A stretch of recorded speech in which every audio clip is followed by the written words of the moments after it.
My name is Alexa Quinter, and I was disabled after taking the vaccine. TikTok might take this down. I don't know. I don't know what level of censorship is on this information right now, but this is just my story. This is not intended to deter anyone from getting the vaccine. I believe that you should make your own choice. Obviously, I felt like it was a good choice for me, and it wasn't.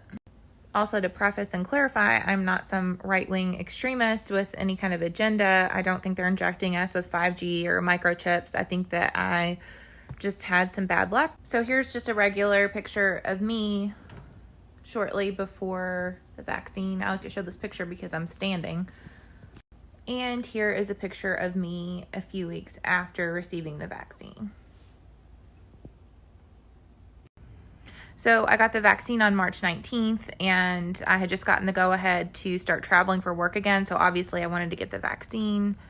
I felt like that was the best decision for myself and for my family. My husband has MS. I have, a 7-year-old. Right after I got it, I was totally fine. But then about a week later, I started getting some of the more normal symptoms. I was feeling really fatigued and some headache. But then I was walking with heels. I wore heels all the time before. And I was walking with one of my coworkers, and I just felt like someone had pulled a rug out from under my feet.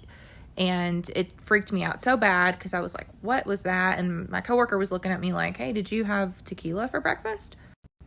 Well, it didn't go away. I wasn't really tired. It just, I continued to gaslight myself, and it just continued to get worse and worse until I was traveling to Texas, and I was walking back to my hotel room one night after working, and it was a normal shift. I didn't work, any crazy hours or anything.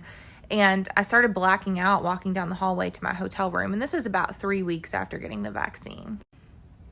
Again, I was embarrassed. I didn't want anyone to think I was intoxicated because that's what it looked like. But I was literally scaling the walls trying to make it to my hotel room. And, and I even thought it was anxiety because as a woman in healthcare, we often get, oh, you're just depressed, you're anxious. Well, yeah, no fucking shit. That night, I went to the hospital in Texas, and I was admitted pretty quickly, and I was there for 4 days. And I am out of time, so like for part 2.